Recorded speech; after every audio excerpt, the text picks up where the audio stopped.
Hoy tenemos una oportunidad, lo decimos con mucha frecuencia, pero es que hay que reconocerlo, que tenemos la suerte de contactar con personas de mucho nivel para tratar de asuntos que a la ciudadanía digamos, le suscitan su interés o su preocupación, como es este caso.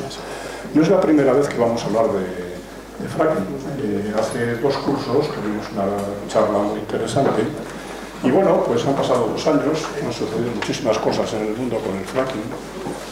Parece ser que va desarrollándose, supone ya una fuente de suministro de energía no desdeñable, importante, y claro, hay que renovar conocimientos.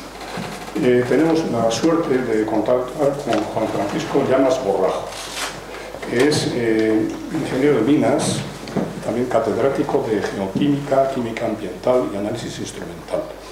Es profesor responsable de energía y medio ambiente y de tecnología de combustibles en el máster y en el grado de ingeniería de la Universidad Politécnica de Madrid.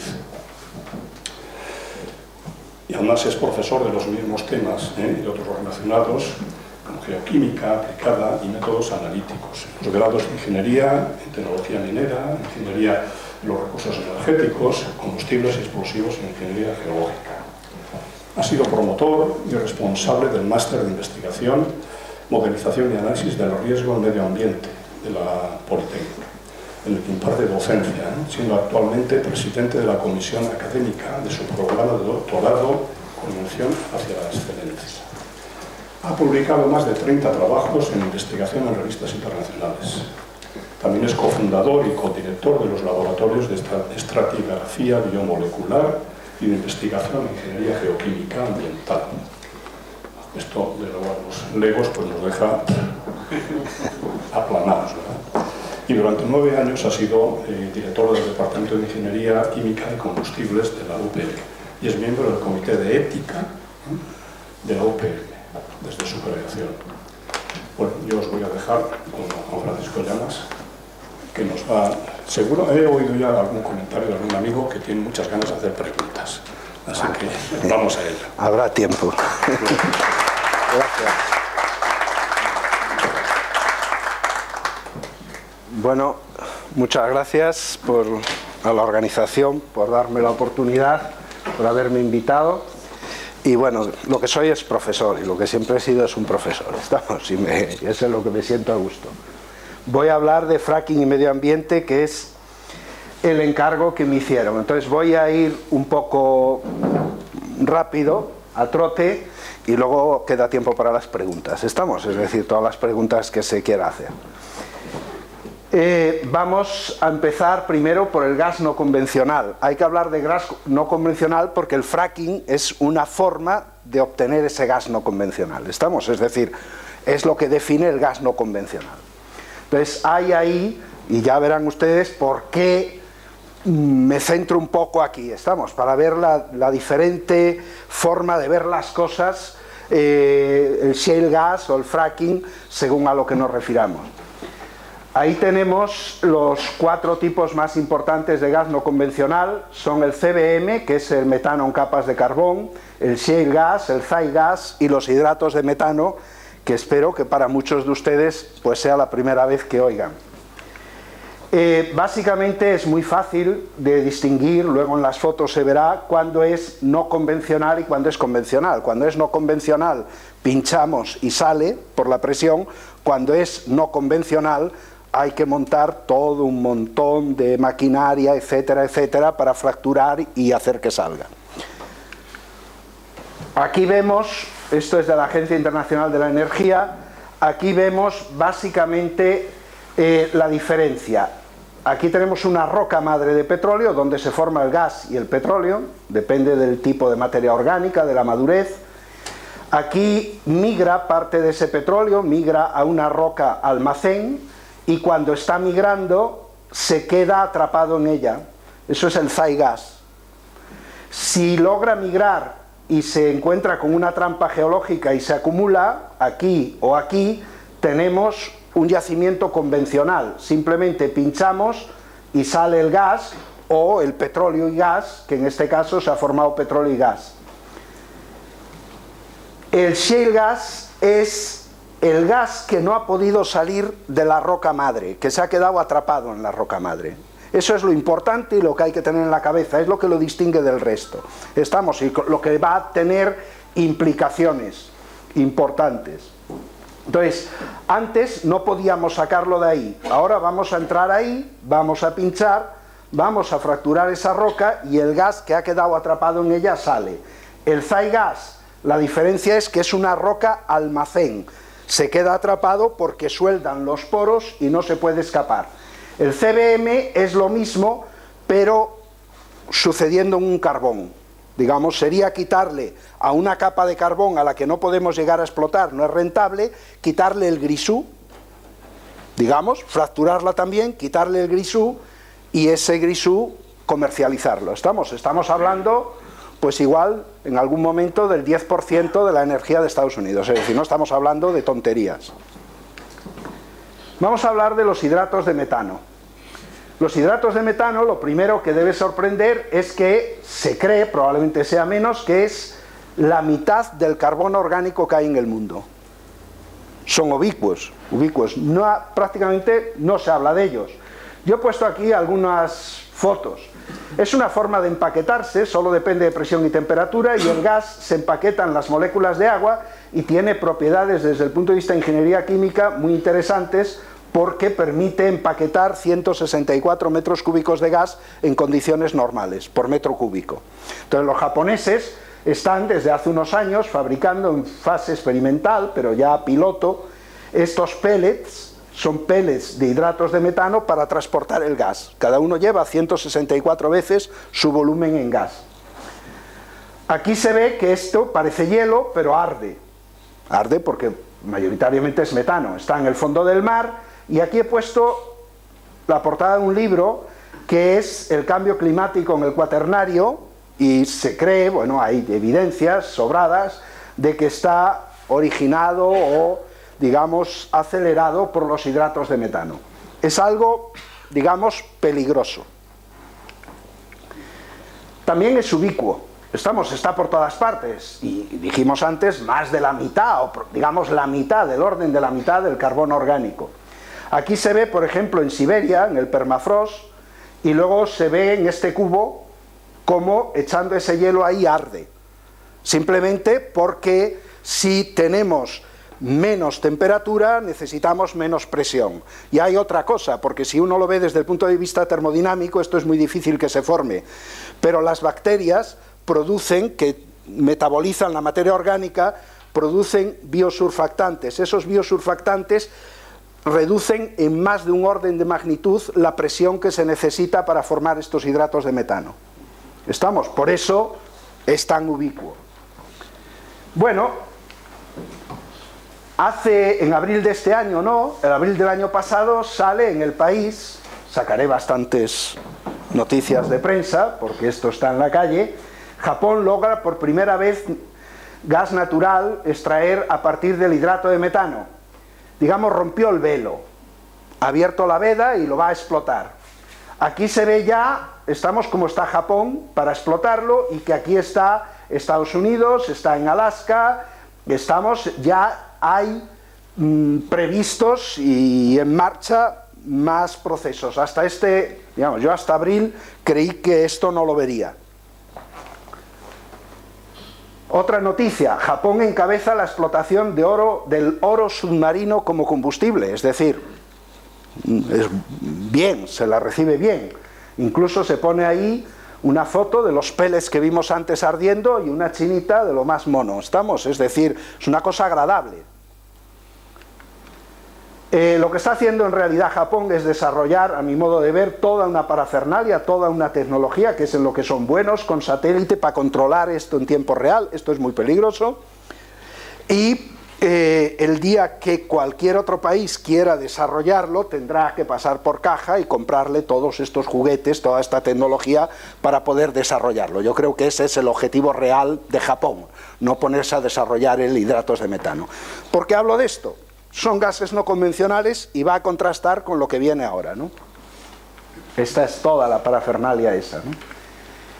CBM, pues ahí lo ven, muchos es Esto conviene llamar la atención, es romper, se llega a capas de carbón profundas que no tiene sentido económico explotarlas, se rompen y se retira el gas.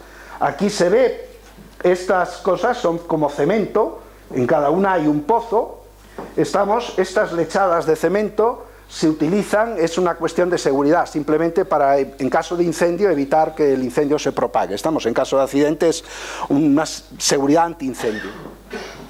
Muchas de las fotos que salen en shale gas, bastantes de ellas, de las más conocidas, sobre ocupación del terreno, en realidad no son shale gas, son CBM. Otra cosa interesante, y tal vez ahora decirla aquí, es se puede perforar y dirigir uno o varios pozos en horizontal, o se puede perforar en vertical. Obviamente, mucho mejor, mucho más rentable, perforar en horizontal. ¿Qué sucede? En Estados Unidos estos pozos están juntos, muchos de ellos están en vertical. Eso es un problema simplemente de propiedad de la tierra. En Europa, igual en Asia, pero estamos en Europa y en los países que colonizó Europa, desde el derecho romano, cada uno es dueño de allí hasta donde llegue su arado. Para abajo es dueño el Estado. Después fue dueño el rey. Cuando fue a Estados Unidos, los reyes de Inglaterra quisieron hacer valer su derecho y obviamente no les dejaron. En Estados Unidos, en Australia, uno es dueño donde tiene su casa hasta el centro de la tierra si puede sacar lo que pueda sacar. Eso implica que como el derecho de propiedad es totalmente diferente, todo el mundo, si el vecino está sacando gas y está teniendo dinero por ello, quiere hacer su propio pozo y sacar gas y no que se lo saque el vecino. En Europa, en España, si uno perfora o si hay gas debajo, uno no tiene ningún derecho.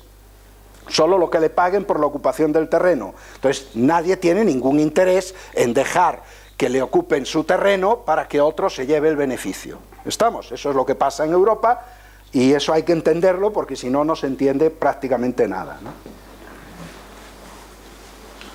Bien, esto es el CBM en España, hay reservas, muy poquito. Y esto ya entramos en el Zygas. He puesto estas fotos, son microfotos, se ve cómo sueldan los granos de arena, cómo sueldan por hidrotermal, es decir, hay fluidos, redisuelven algunas sales y suelda el grano y entonces queda atrapado el gas que había migrado ahí.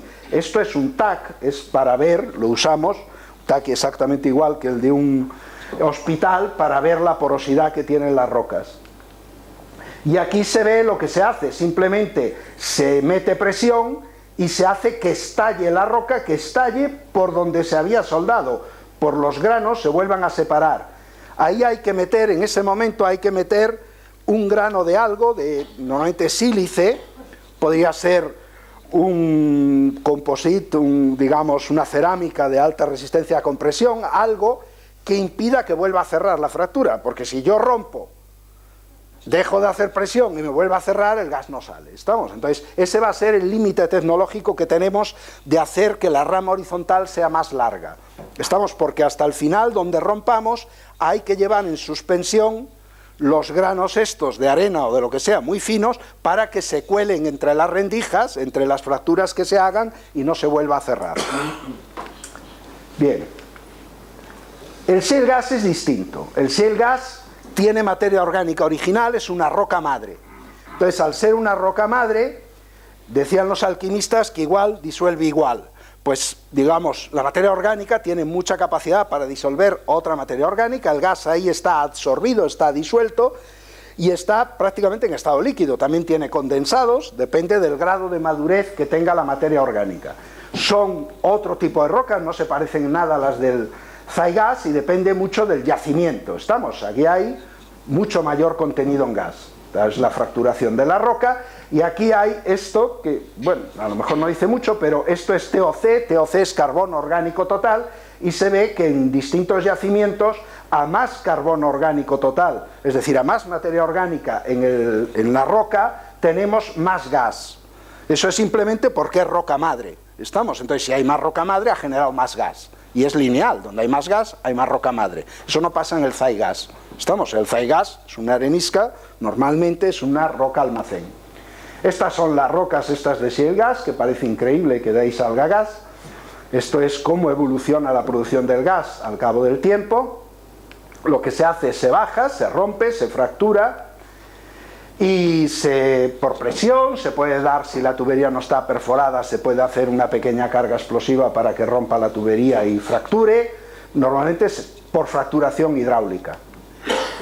Y se adicionan aditivos. Los aditivos que se adicionan son cantidades muy pequeñas y es para darle propiedades, pues que moje bien, que lubrique, que arrastre mejor y lleve más lejos las partículas de arena, etcétera, para darle propiedades. También se echan biocidas, eso se usa mucho en el mundo del petróleo, porque no interesa que entren bacterias ahí abajo y que empiecen a metabolizar lo que queremos sacar. Es decir, de alguna forma se echa algo que esterilice eso, es decir, que no vaya a biodegradarse lo que queremos extraer y utilizar. Y esto también se echan ácidos, porque si hay carbonatos pues los disuelve, ahí se ven en esa microfotografía. Y esta, bueno, está aquí, pero es una confusión que hay. Se dice que si el zaigas, lo que le diferencia del shale gas es que es menos poroso. Bueno, es más poroso que el shale gas es menos poroso. Ahí se ven en distintos yacimientos, y no es la porosidad, insisto, lo importante es la roca madre. El shale gas es roca madre. Bien, esto es toda una revolución en Estados Unidos y se ve clarísimamente que empieza entre el 2005 y el 2008. Aquí se ve cómo de repente lo no convencional se dispara. Hasta ese momento era el zaigas el que tenía alguna importancia, el CBM, pero el shale gas, pues en el 2005 nadie daba un duro por él. Y es de repente cuando se empiezan a hacer los pozos horizontales que se dispara. He puesto esto aquí porque son las predicciones en el 2000, 2009, 2020 y se ve que aquí era el 2% el shale gas, aquí ya le daban en el 2009 el 14% y ahora para el 2020 se piensa en el 29%. Es decir, es un boom. Aquí se ve la he puesto de un artículo reciente, se ve claramente cómo de repente a partir del 2008 se disparan la producción en algunos campos. Es algo muy reciente, lo estamos viviendo ahora. Esto tiene efectos y esto es uno de ellos y es importante. Aquí arriba se ve el gas, el precio del gas y el precio del crudo, que van más o menos, siempre han ido en paralelo, y a partir del 2006 el precio del gas empieza a bajar, estamos en relación al precio del crudo. Y aquí abajo es mejor, aquí abajo se ve el diferencial que hay en el precio del gas en Estados Unidos y el precio del gas en Europa y Japón.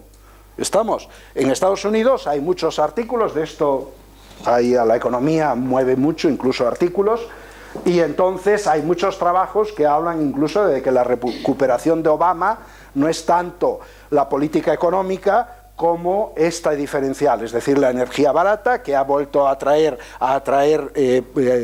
compañías que se habían deslocalizado, que se habían ido a China y que ahora es más rentable volver, si tienen uso intensivo de energía, y volverse a instalar en el propio país. Esto es un efecto muy importante. Y esto da otra idea, esto es España, es reciente, y esto es todas las concesiones que hay en este momento en España. Digamos que habrá unas 40 compañías operando, nunca aquí se vio algo igual. Nunca aquí se vio tanta compañía ni tanto movimiento operando, aún sin saber, pero están tomando posiciones, tratando de investigar, etcétera. Se ve claramente dónde está el potencial. El potencial más grande está aquí en la cuenca vasco-cantábrica, y aquí en la zona de la Bética, aquí por Cádiz. Y esto tiene una contestación social. Hay manifestaciones contra el fracking, Internet está lleno de cosas como estas, donde el agua sale, Dios mío, incluso se ve que arde al salir por un grifo.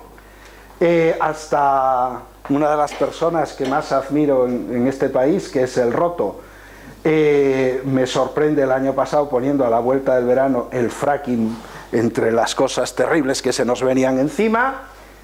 Esta foto, hasta el Papa le involucran aquí, aunque esta foto desde luego es para hablar solo una hora sobre ella desde el punto de vista del lenguaje corporal, ¿estamos? Es decir, la confianza, ¿quién inspira confianza ahí? La cara que tiene el Papa y los que le rodean. Pero bueno, hasta ahí han conseguido entrar, se ha metido. Hay chistes, alguno bueno. Esto, ¿qué te parece el cuento ese del fracking? Pues gas para hoy, hambre para mañana. Pronto en los mejores subsuelos del país. Dibujos como estos donde se ve toda el agua subterránea que está llena de petróleo y que ya no se puede, horrible.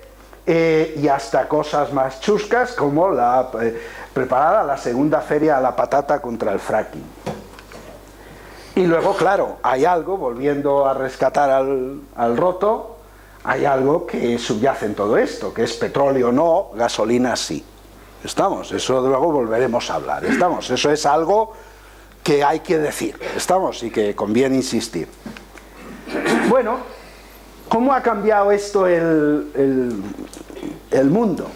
Pues estas son las predicciones de la Agencia Internacional de la Energía para el 2009 y ya para el 2013. En el 2009 y en el 2013 se veía aquí cómo la producción de gas natural se mantenía, y las exportaciones prácticamente se mantenían. Cuando ahora ya proyectan el 2013, la producción de gas natural se dispara y las exportaciones se disparan. Tiene efecto sobre el carbón. El carbón es el 2008, no el 2009. El carbón, pues el consumo de carbón se preveía que creciese en Estados Unidos y la realidad es que ha bajado un poco y se estanca. Y las exportaciones se preveía que disminuyesen y lo cierto es que como no utilizan el carbón, lo están exportando, están aumentando las exportaciones. Una de las críticas que se le echan encima al shale gas es que va en contra de las renovables. De alguna forma se le pone como enemigo de... Esto también es curioso, porque es el mismo trabajo de la Agencia Internacional de la Energía, y aquí se ve lo que predecían 2009, 2008, de cómo iban a aumentar las renovables, y esto es ya en el 2013. Es decir, puede quedar bien, puede parecer muy lógico, pero los hechos no dicen eso. Los hechos dicen que las renovables se han disparado también. En parte es lógico, las renovables, y entre comillas... Me gustaba, pero es cosa, entre comillas, de ricos. Entonces, cuanto más ricos, más renovables. ¿Estamos? Y aquí venimos al 2 de mayo del 2014. En primera página, ahí, golpe judicial del país otra vez al fracking Estados Unidos. Condenada una petrolera, en primera página, a indemnizar a una familia de Texas que enfermó. Y entonces... Fuentes jurídicas citadas por la CNN afirman que es poco probable que un fallo así vuelva a repetirse, incluso que la familia podría perder la apelación. Con esa coletilla es primera página del periódico, contrasta un poco con aquella chinita hablando de los hidratos de metano, ¿verdad? Un poco. Vamos a seguir. En ese artículo dentro... se reclamaba la autoridad de un investigador, de un geoquímico, que decía el problema son los componentes químicos de la mezcla de líquido que se inyectan en el subsuelo, muchos de ellos son tóxicos. Las empresas no desvelan qué sustancias se emplea, si se trata de hidrocarburos aromáticos como el benceno, que es cancerígeno, obviamente supone un peligro. Precisamente un estudio publicado en 2012, esto era de 2014, en la revista Science of the Total Environment, encontró altas emisiones de contaminantes como el benceno. Otro artículo publicado en diciembre pasado en la revista Endocrinología, entre el cóctel de sustancias que se emplean hay 12 consideradas disruptores endocrinos, es decir, alteradores del equilibrio hormonal, que relacionan con la infertilidad, el cáncer, etc. tomaron muestras de agua en una zona de gran densidad de pozos y compararon con áreas menos explotadas. Descubrieron que la actividad estrogénica, antiestrogénica y androgénica era muy superior en la zona con muchos pozos de fracking. Bueno, esto parece que se apoya. Uno tiene, digamos, la deformación profesional de que en cuanto uno lee esto, le falta el tiempo para ir a su despacho y bajarse los artículos que se citan. ¿Estamos? Entonces vamos a coger estos artículos y ver si realmente los artículos dicen esto. ¿Estamos? Eso es lo primero. Vamos, no es una autoridad lo que aquí sale. Entonces nos vamos a los artículos. Nos encontramos el primero de ellos. ¿Estamos? Que es en la valoración de riesgos en las emisiones de aire en los pozos convencionales y no convencionales. Eso es lo que dice, que lo he puesto aquí traducido. Estos resultados preliminares indican que los efectos sobre la salud que resultan de las emisiones a la atmósfera durante el desarrollo de los recursos de gas natural no convencional es más probable que ocurran en los residentes que viven más cerca de los pozos y así justificar un mayor estudio. Bueno, tampoco diría uno, no hacen falta muchas alforjas para andar este camino, ¿estamos? Los esfuerzos de prevención de riesgos deben ir dirigidas hacia la reducción de la exposición de emisión de aire a las personas que viven y trabajan cerca de los pozos durante los trabajos de terminación, lo que llamamos nosotros de completación de los pozos. Bueno, eso parece que no dice eso del benceno. Esto es Science of the Total Environment de 2012. Bueno, nos vamos a algo que ya había salido cuando sale esto en el periódico. Es Science of the Total Environment del 2014.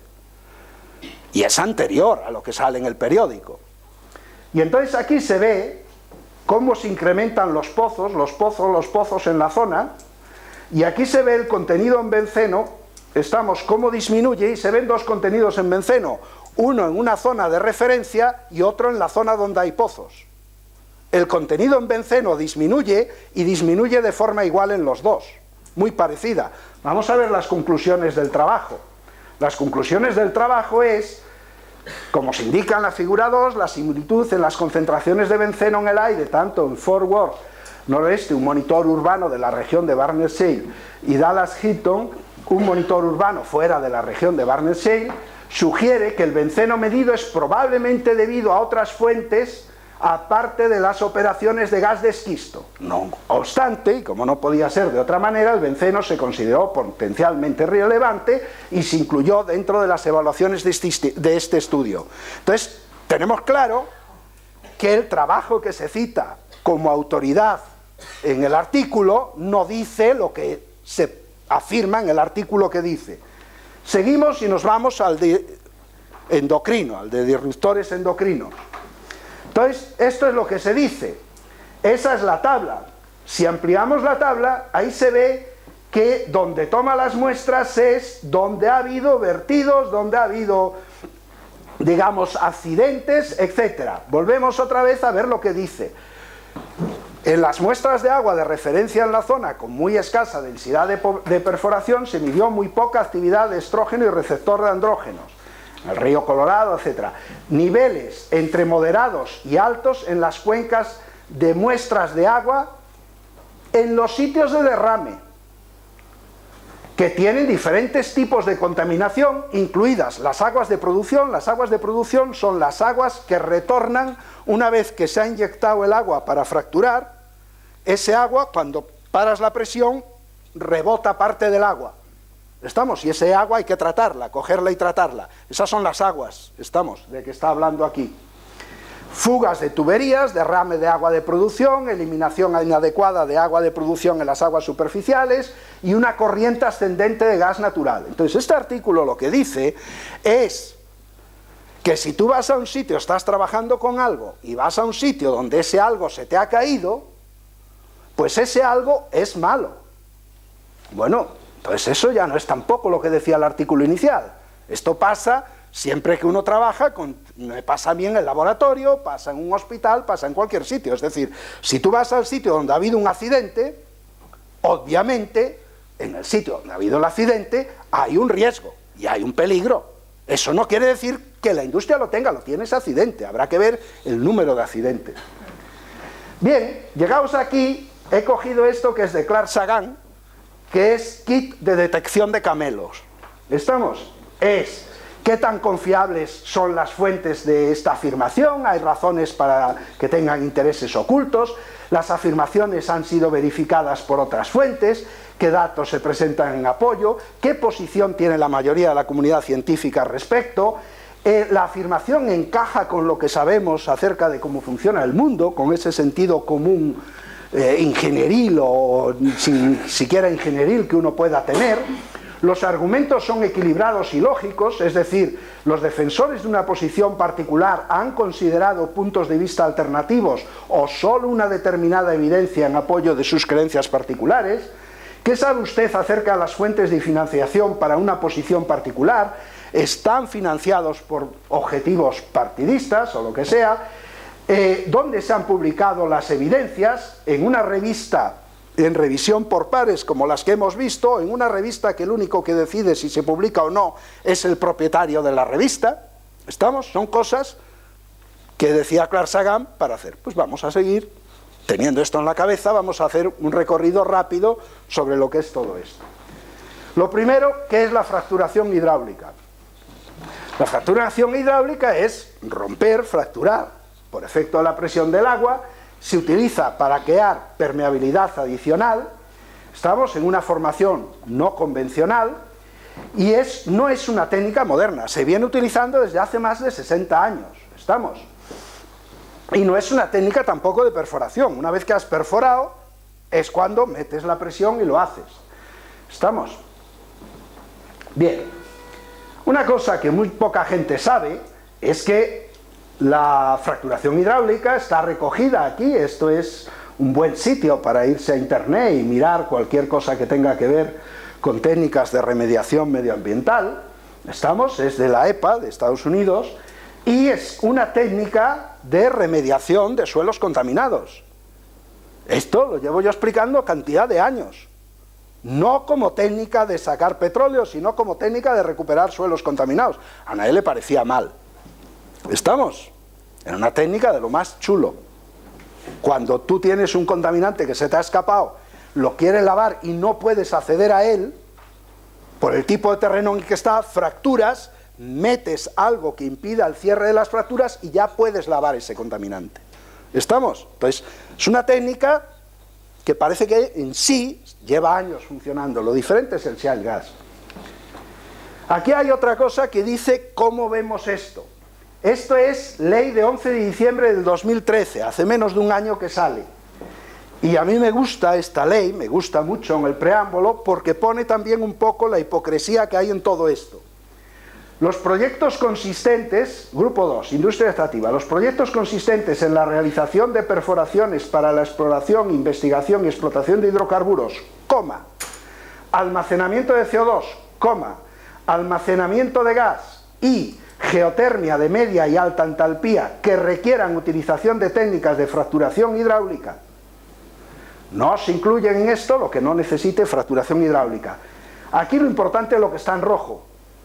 Resulta que la fracturación hidráulica se requiere no solo para el shale gas, para los hidrocarburos no convencionales, sino que se requiere para almacenamiento de CO2, para almacenamiento de gas, para geotermia de media y alta entalpía. ¿Qué pasa? Francia ha hecho una moratoria del fracking. Mentira. Ha hecho una moratoria del fracking aplicado a hidrocarburos, al shale gas, porque sigue manteniendo y haciendo fracking cuando se trata de entalpía de media, de baja y para almacenamiento de CO2 y para cualquier otra cosa de las que figuran en la ley. Por lo tanto, una vez más, parece que el fracking no es tanto, la fracturación hidráulica no es tanto el demonio como los hidrocarburos que va detrás. ¿Estamos? Eso es interesante y esto lo pone de acuerdo, lo pone un poco en evidencia. ¿Qué impactos ambientales tiene? Pues vamos a decir aquí los que más se habla de ellos.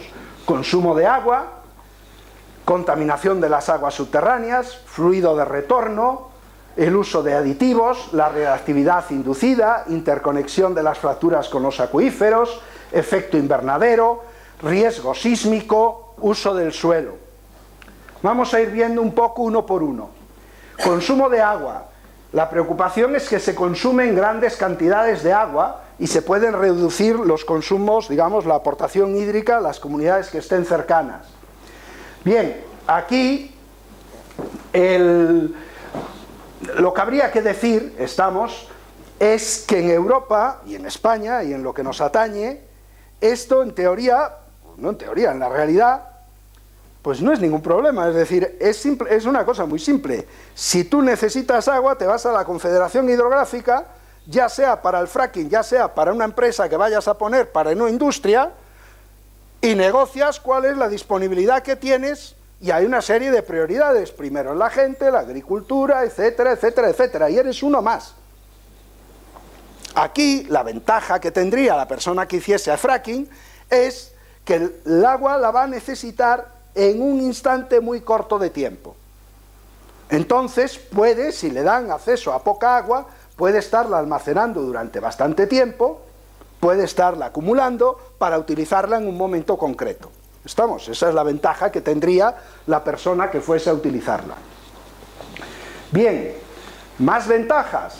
Ya es posible utilizar aguas salobres, aguas procedentes de acuíferos profundos, reutilizar las aguas, y hay trabajos ya se han hecho, es decir, no se sabe mucho de ellos, pero ya se han hecho pruebas y se hacen de fracturar con CO2.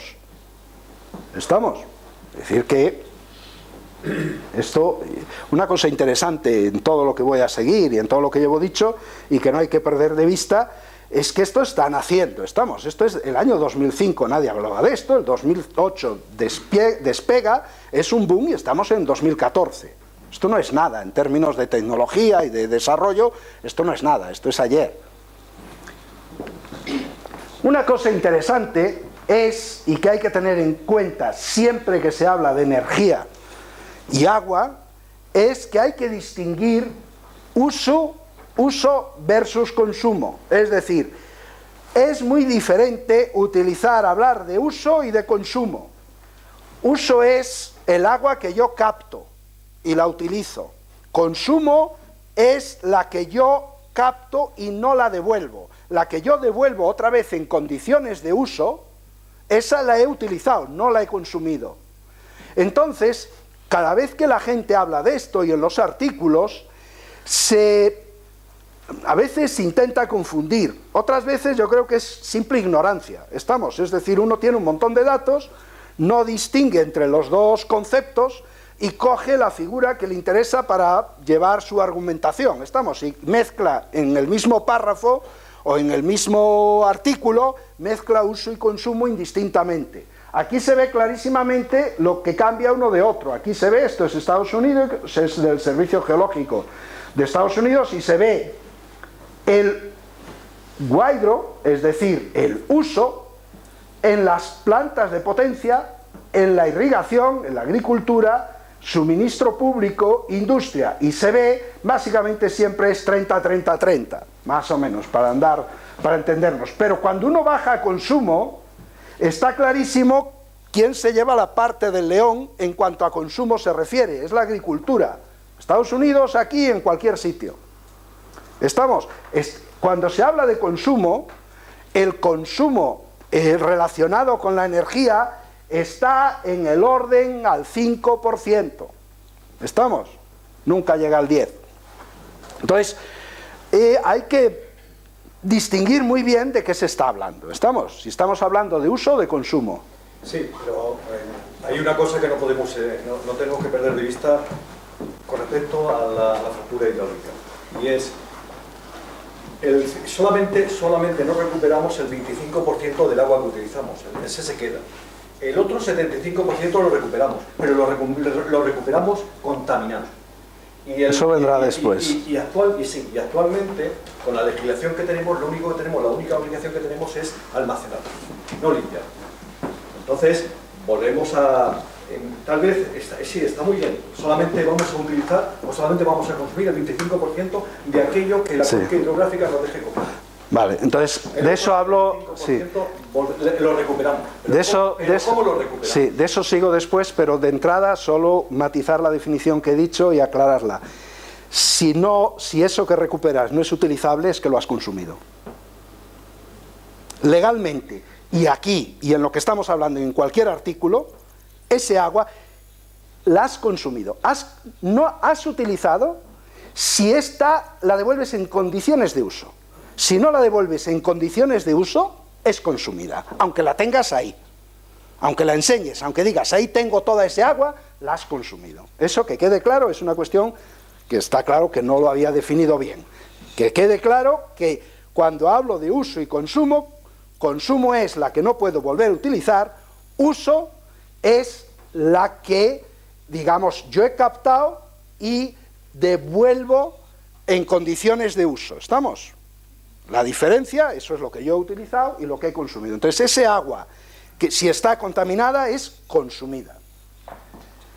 Aquí se ve, este artículo, se ve cómo se incrementa, digamos, con los pozos y cómo se incrementa el uso del agua. Uso del agua. Aquí vemos cómo el uso, otra vez, del agua, entre lo máximo, digamos, el escenario de mayor uso, el de un escenario moderado y el de uno pequeño, pues se ve que clarísimamente la realidad es que la gente está más cerca, operando más cerca del máximo de utilización de agua que del moderado y ya no digamos del mínimo que podría utilizar. ¿Estamos? Insisto, esto es uso, ¿vale? Eso queda claro. Bien, de todas maneras, hay mapas, desde otro artículo, donde se ve el estrés del agua. Estamos en relación al si el gas. Aquí en lo que se ve, en lo que refiere a España, tampoco hay que ser muy águilas para darse cuenta, pues está en los tonos estos rojos, es decir, el estrés que tendríamos de agua es importante. ¿Estamos? Pero insisto, eres un usuario más. En eso la legislación es clarísima. Contaminación de las aguas subterráneas. Hay problemas, hay preocupación por contaminación de los acuíferos con los fluidos de perforación, del gas y los contaminantes naturales de las formaciones.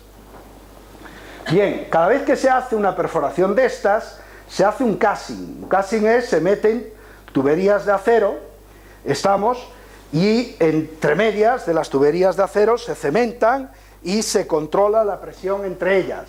Entonces, esto es, digamos, la parte más delicada del pozo, y desde luego, entre cómo se hacía un pozo en el 2005 y cómo se hace un pozo hoy, pues hay poco que ver. Estamos, en el 2005 a lo mejor llevaban un casing, 2 casing, hoy pues llevan del orden de 5 casing. Incluso se controla la presión entre medias para detectar si hay rotura de alguno de ellos. Estamos, es decir, ha cambiado mucho lo que es la tecnología. La contaminación por el fluido de retorno.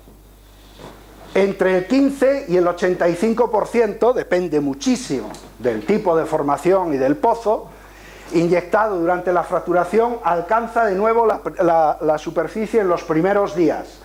He traído mi ordenador por si acaso, no está aquí, pero tengo, por ejemplo, fotos, en Estados Unidos, en Texas, donde para no tener, digamos, que tratar este fluido de retorno, simplemente se hace spray. En Texas, en verano, si se hace spray, pues se evapora la mitad del agua, o más de la mitad del agua, y eso es agua que en teoría, digamos, no tengo que tratar, ¿de acuerdo? Me he quitado el problema de tratar. Hay accidentes, por llamarle de alguna manera, digamos, violaciones de la ley, que son las que han dado más problemas, de, por ejemplo, una balsa de estas, si de repente perforo otro y no he ni tratado el agua, ni la he tratado, ni sé qué hacer con ella, pues de repente de hoy para mañana la balsa se vierte. En cualquiera de esos casos, que están documentados, en cualquiera de esos casos es obvio que no es un problema de la tecnología, es un problema del operador. Es un delito. Bien, en en España, y por ir acotando, en España lo que haría cualquier de las empresas que están aquí intentando operar, lo que haría en este caso, ninguna de ellas se metería ella a tratar el agua. Lo que haría cualquier empresa aquí, lo que tienen previsto hacer, sería simplemente contratar con una empresa de gestión de residuos, le darían el agua para que ellos la tratasen y se ocupasen de ella y le pagarían porque hiciesen con ella lo que legalmente exigiese la legislación. Pero no conozco ninguna compañía de las que están intentando perforar, digamos, orientada o dispuesta a ser ella la que gestione el fluido de retorno. ¿Estamos? Bien. Seguimos. Aquí tenemos un poco cómo devuelve el agua, y aquí tenemos lo que decíamos de que se inyecta CO2. Esto es de un artículo, son chinos, este artículo ha salido hace muy poco, y entonces son un poco resultados, y se ve que tecnológicamente es mejor fracturar con CO2. Sé que lo han hecho también en Estados Unidos, no tengo, lo cierto es que no tengo datos, no hay datos, y aproximadamente, porque esto cambia muchísimo de un pozo a otro, el 60% del flowback, del fluido de retorno, es durante los 4 días de la perforación, es donde me retorna casi todo el fluido que he metido. Uso de aditivos químicos. Los aditivos que se utilizan, ¿qué efectos tienen en caso de contaminación? ¿Son necesarios? Bueno, hay una página, esto es muy americano, hay una página que es FragFocus, que se pueden ver los aditivos, los distintos aditivos, el distinto uso que tienen cada uno, digamos, ácidos, el mejorar, disminuir la fricción, el mejorar la capacidad de mojar, inhibir la corrosión, etcétera, etcétera. Entonces, aquí hay mucho debate. Mucho debate en Estados Unidos. Hay, de hecho, un artículo muy famoso de Harvard, de la parte de leyes, hablando de FragFocus, ¿no? Digamos, de si... porque FragFocus es una cuestión que hacen las empresas de forma voluntaria. La realidad es simple y llana, en lo que se refiere a nosotros, es que en Europa tenemos una legislación, que es el REACH, y cualquier cuestión, cualquier producto que se ponga ahí, tiene que estar identificado, tiene que estar notificado, y tiene que estarlo. Es decir, no es la misma legislación ni de lejos que tienen los americanos. Es decir, aquí en Europa está obligado a identificar cada producto. Y lo cierto también, y conviene decirlo, es que cuando en algún caso, y se dice, digamos, esto lo que voy a decir es real, cuando en algún caso llega una compañía y empieza a hablar con alguien y le dice, no, pues inyectaríamos benceno o lo que sea, y le dice, pero bueno, ¿cómo vais a inyectar benceno? Al principio el otro nada, le dice, pero ¿cómo va a inyectar benceno? Hombre, pero es que sí, que es mejor. De ninguna manera. Bueno, pues entonces se podría inyectar otra cosa, digamos, los aditivos no son únicos, hay una gama, y si tú dejas libertad a la compañía o lo que sea, pues las compañías, lógicamente, coste-beneficio, se moverán por la relación coste-beneficio. Eso, como veremos al final, que es como espero acabar, eso implica que haya un interlocutor delante que le acote las cosas como son. Pero insisto, aquí todos los aditivos van a estar identificados, tienen que estar identificados. La radioactividad inducida. La preocupación es la radioactividad, en concreto el radio que puede salir. Vamos a ver, el uranio en geoquímica le llamamos NORM, que son los materiales radiactivos que aparecen de forma natural. Los NOR aparecen siempre, no siempre, pero aparecen asociados al petróleo y al carbón.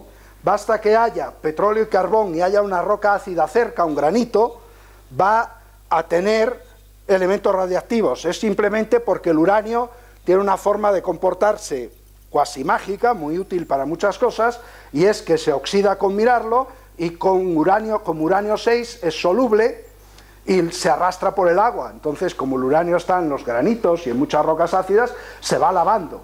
Pero también, con la misma facilidad que se oxida, se reduce. Y una vez que se reduce y pasa a uranio 4, es prácticamente insoluble. Por lo tanto, se queda acumulado en la materia orgánica y, por ley, y en todos los sitios del mundo, cuando se hace una perforación de hidrocarburos, se pone un contador Geiger para ver si hay radiactividad cuando uno empieza a perforar y se acerca. Eso pues depende, es conocido. El uranio se va transformando, básicamente aquí es el uranio el problema, porque tiene esa capacidad de concentrarse en la materia orgánica, y al decaer el uranio pasa por radón y pasa por el radio, y el radio es muy soluble. Entonces, el radio, si estamos sacando fluidos, hay que tratarlo. Entonces, lo que suele pasar, y de lo que hay, digamos, lo que hay datos es, si la gente esta que dije antes en Texas,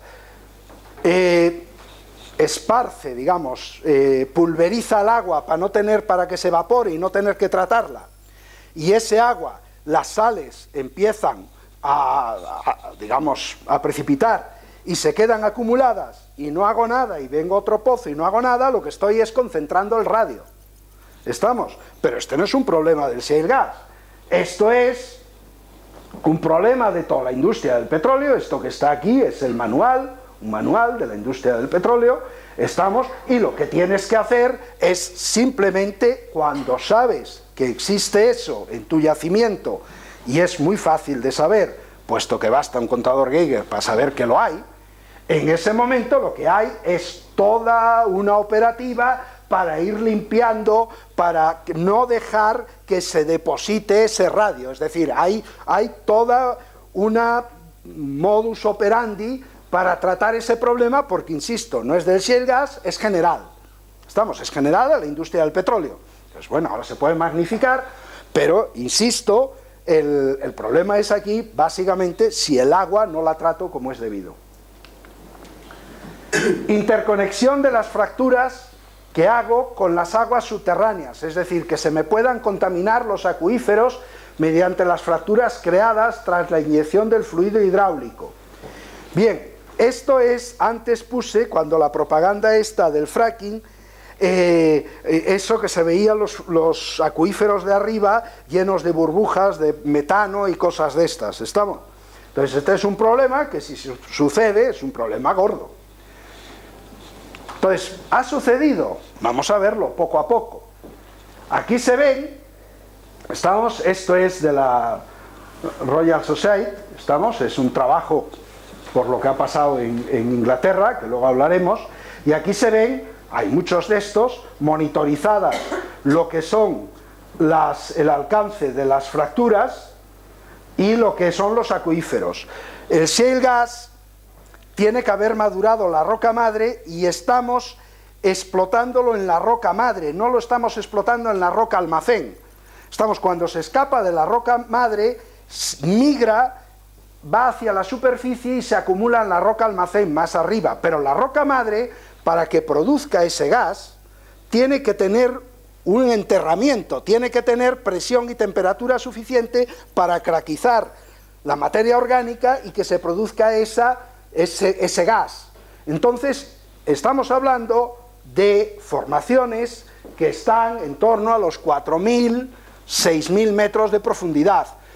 Los acuíferos que se utilizan no llegan ni de lejos a esas profundidades, por algo que es fácil de entender. Si uno en casa hace un caldo y mete en la olla a presión el agua y le da temperatura y presión, pues se le forma un caldo, disuelve todo. Entonces igual pasa en el terreno. Cuando empiezas a bajar a unas presiones y temperaturas, ese agua tiene tal capacidad de disolver, disuelve todo lo que hay soluble en el medio y son salmueras. No son acuíferos, no son salmueras, son acuíferos salados. Entonces, están muy lejos uno de otro. Sigo. Aquí tenemos dónde pueden llegar las fracturas, lo mismo, otro trabajo. Está muy estudiado. Y lo mismo, no hay conexión. Aquí tenemos un trabajo de la EPA, y este sale muchas veces cuando se habla de esto, y son distintos escenarios de cómo podría llegar la contaminación de abajo del shale gas al acuífero. ¿Estamos? Esto es simplemente cuando yo hago análisis de riesgos, yo tengo que considerar todos los escenarios posibles, asignarle probabilidades y ver si las dosis, las concentraciones, y luego calcular las dosis que van a recibir las personas. Entonces estoy obligado a considerar todos los escenarios. Estos son los escenarios que propone la EPA. Hay que tenerlos todos en cuenta. Lo importante no es el escenario, no te puedes olvidar ninguno. Lo importante es la probabilidad de que ese escenario ocurra. ¿Estamos? Este es el trabajo de la EPA. Pues vamos a ver si hay alguna evidencia. ¿Estamos? Y volvemos otra vez, como aquí hay, ya vimos antes una señora con digamos un tarro con un agua, que más que agua parecía casi petróleo, los grifos estos que le prende uno fuego y arde, es decir, este tipo de cosas. Insisto, vamos a ir a las fuentes por aquello que decía Clark Sagan, vamos a ir a revistas interpares, vamos a ir, esto es de la Academia de Ciencias de Estados Unidos, es el mejor trabajo que yo he visto hasta la fecha. Y es evidencia geoquímica de posible migración en Marcellus Formation, es más grande, la formación más grande, la que está debajo de Nueva York, digamos, de la salmuera a los acuíferos de Pensilvania. Eso es lo que dice, la fuerte huella digital geoquímica de las aguas subterráneas analizadas. Aquí se han analizado en este trabajo del orden de 700 muestras y se han analizado isotópicamente, es una trabajera, digamos, es decir, yo creo aquí no, digamos, es un dineral lo que hay metido aquí, un esfuerzo enorme, es decir, se ha analizado todo lo que a esta gente se le ha ocurrido que se podría analizar. En las aguas analizadas sugiere una migración de la salmuera de la formación Marcellus a través de vías naturales. La presencia de aguas salinas no se correlaciona con la ubicación de los pozos de gas de lutita y son consistentes con datos notificados antes de un rápido desarrollo del gas de lutita en la región.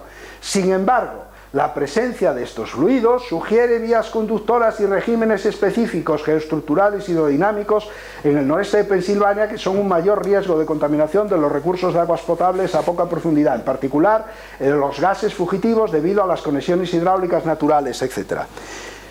Resumiendo, no hay ninguna evidencia a día de hoy, ni un solo caso, y esto nadie lo ha rebatido, si alguien lo tuviese estaría publicándolo aquí mañana, de un hecho de que se hubiera contaminado un acuífero porque hubiese migrado desde abajo. Lo que se está aquí, lo más que se ha llegado es a utilizar con iones conservativos, con el cloro, con el bromo, que puede existir esa vía de migración natural. Es decir, que existe una vía abierta y que hay que vigilar porque podría pasar, no se puede descartar que llegase a pasar. No ha pasado ninguna. Lo que sí hay, y hay más de un caso y de dos, es el caso contrario, es decir, cuando el acuífero, si tú derramas arriba la balsa esa que vimos antes o lo que sea, el acuífero se contamine. De eso no estamos hablando aquí, de lo que estamos hablando es que se contamine el acuífero porque suba la explotación por la fractura o por lo que sea, que la fractura conecte con el acuífero que está arriba.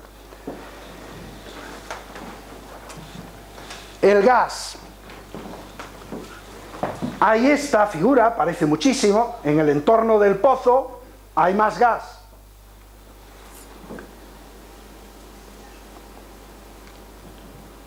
Aquí se ve, esto no sé si se ve bien, esto es de geofísica, es de sísmica, y se ve aquí un poco, esto se llama una chimenea de gas, es decir, cuando hay un yacimiento aquí abajo, el gas tiende a irse a escaparse y da este aspecto borroso, no sé si se ve muy bien a este tamaño, da un aspecto borroso a todo lo que es el corte geofísico, el sísmico. Es decir, se llaman chimeneas de gas porque el gas migra y está continuamente migrando de arriba a abajo. es de hecho una de las formas que tenemos para detectar dónde hay yacimientos. Estamos, detectar el gas en superficie. Estamos encima de los yacimientos, hay una concentración mayor de gas. ¿De acuerdo? Esto podemos ver que isotópicamente ese gas no es biogénico, que es termogénico, que viene de abajo, que viene del yacimiento. Lo podemos distinguir.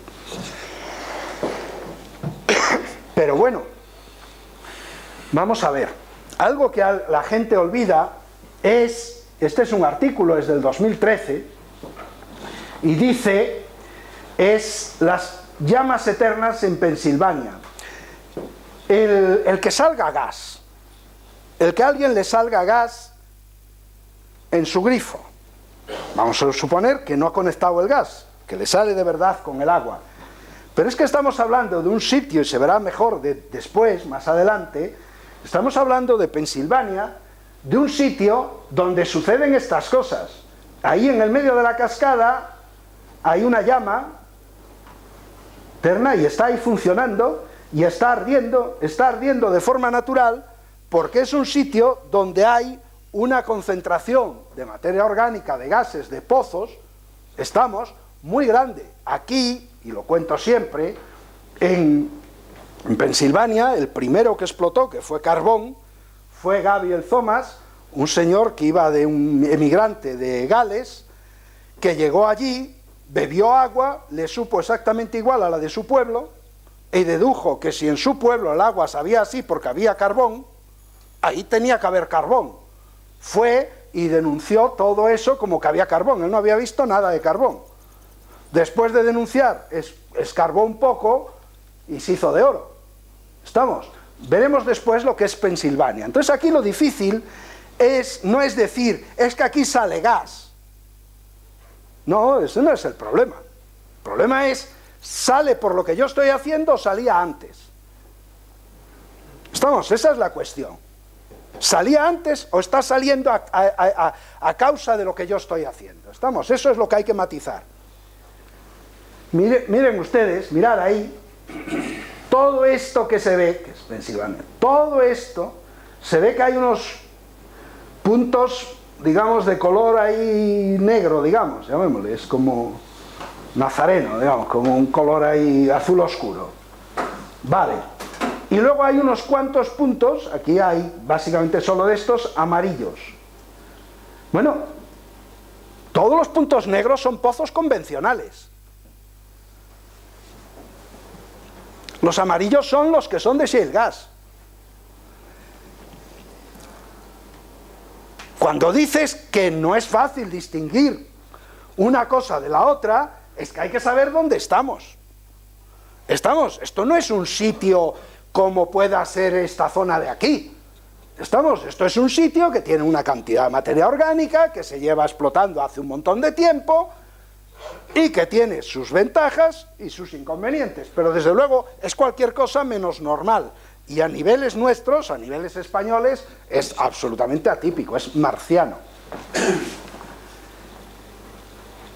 Si hacemos el ciclo de vida para ver las emisiones de gases de efecto invernadero, pues vemos que donde más gases se emiten, digamos, en el no convencional, está en la completación del pozo, en los trabajos de terminación del pozo, digamos, cuando ya tengo entubado y cuando voy a ponerlo en producción. De todas formas, es equivalente a lo que es el gas natural, estamos, es decir, las emisiones de gases de efecto invernadero en shale gas y gas natural son equivalentes. El riesgo sísmico. Vamos a ver del riesgo sísmico, es otra de las cosas de las que se habla mucho. Con la actividad sísmica, cosa interesante, por debajo de 3 los terremotos no son perceptibles, por encima de 3 son perceptibles. ¿Estamos? Bien. Había más, mucho que se ve que la mayoría de los microsismos inducidos cuando uno hace perforación, ven uno aquí, ven 3,6, 3,4, 3,2, están en el entorno de 3. Bueno, hay que decir y no viene de más decirlo, que es menos 3, porque la intensidad de un terremoto es logarítmica. ¿Estamos? Entonces, si es menor de 1, el logaritmo es negativo. ¿Estamos? Es decir, son intensidades de menos 3, donde salen la mayoría, no de 3. ¿Estamos? Eso hay que tenerlo en cuenta. Lo que pasa es que la mayoría de la gente que lee esto, pues no se imagina que pueda haber un terremoto con intensidad negativa, un menos terremoto. ¿Estamos? Entonces, como no va a haber un menos terremoto, deduce que el 3 es positivo. Pues no, es negativo. A mí es algo que me descompone bastante.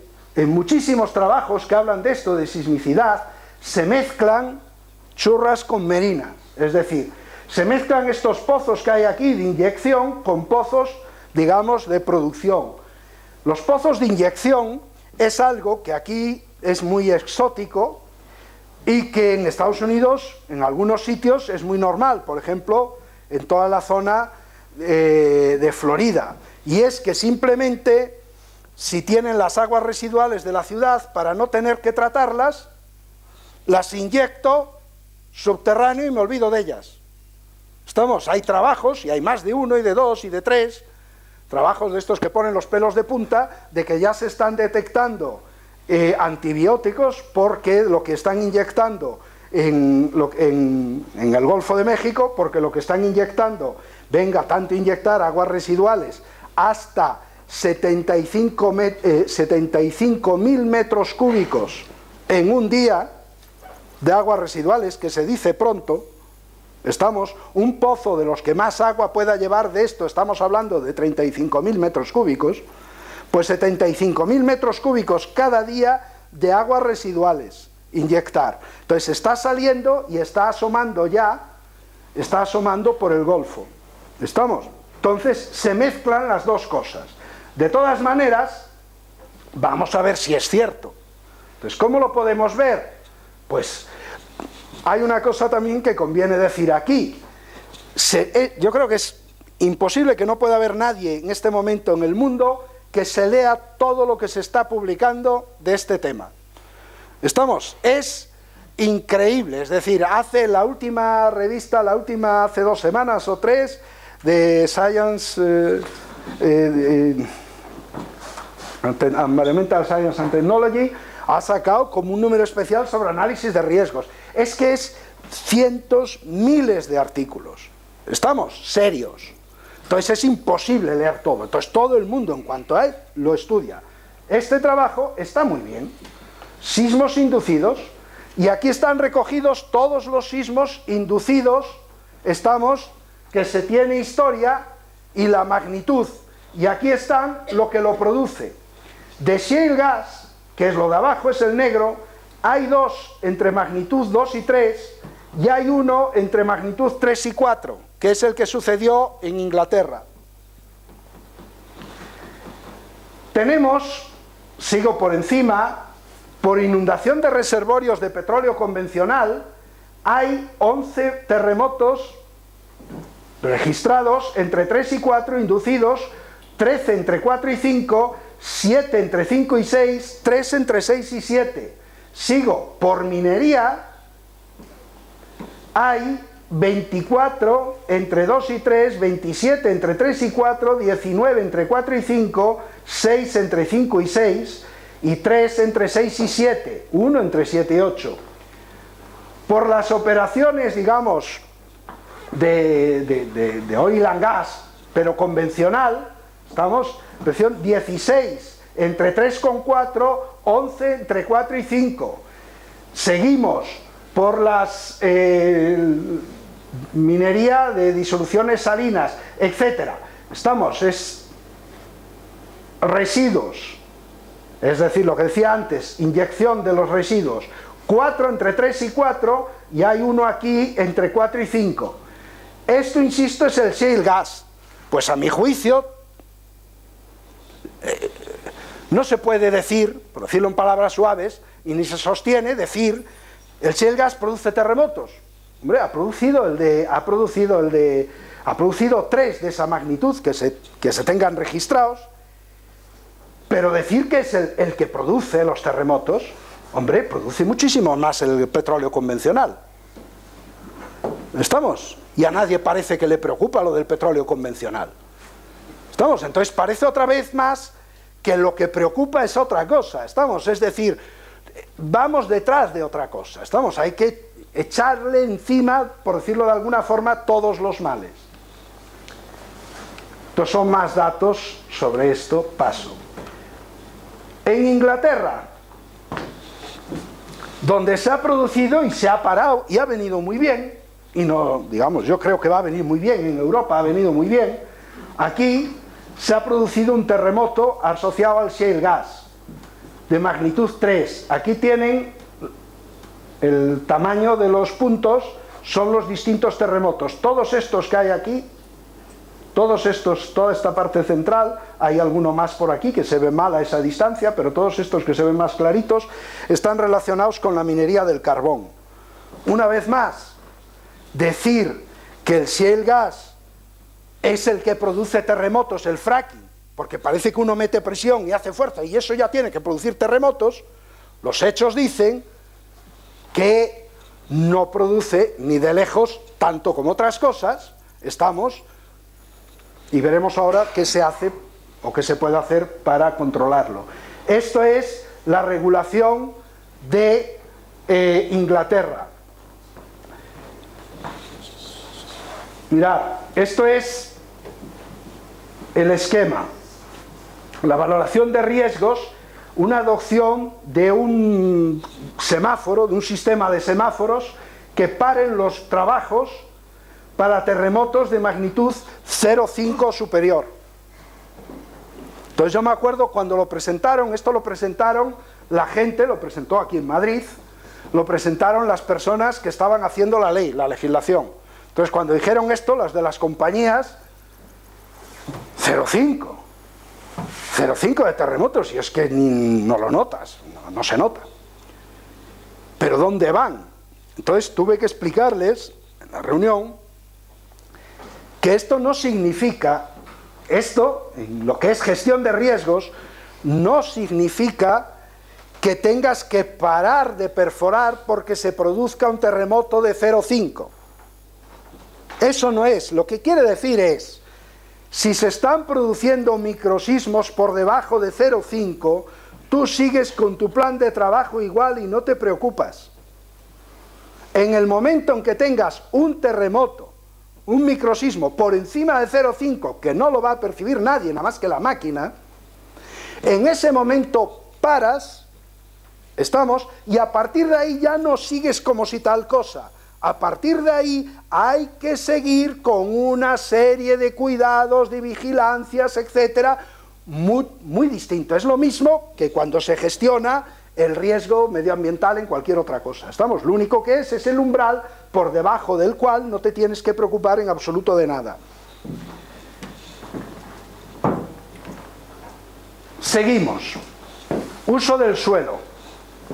El uso del suelo, otra vez aparecen fotos, estas que tenemos aquí, de abandono de pozos, etcétera. Los que están a favor presentan fotos de este estilo, que se ve ahí una cosa de lo más chusco y casi se podría jugar al golf en el resto. Esta la he puesto aquí para que se vea lo que es en el momento de la inyección, en el momento de la fracturación, lo que es la cabeza de un pozo de estos, es decir, toda la parafernalia que hay ahí de bombas, etcétera, etcétera, etcétera. ¿Por qué? Tiene que haber muchísimas bombas para producir esa presión.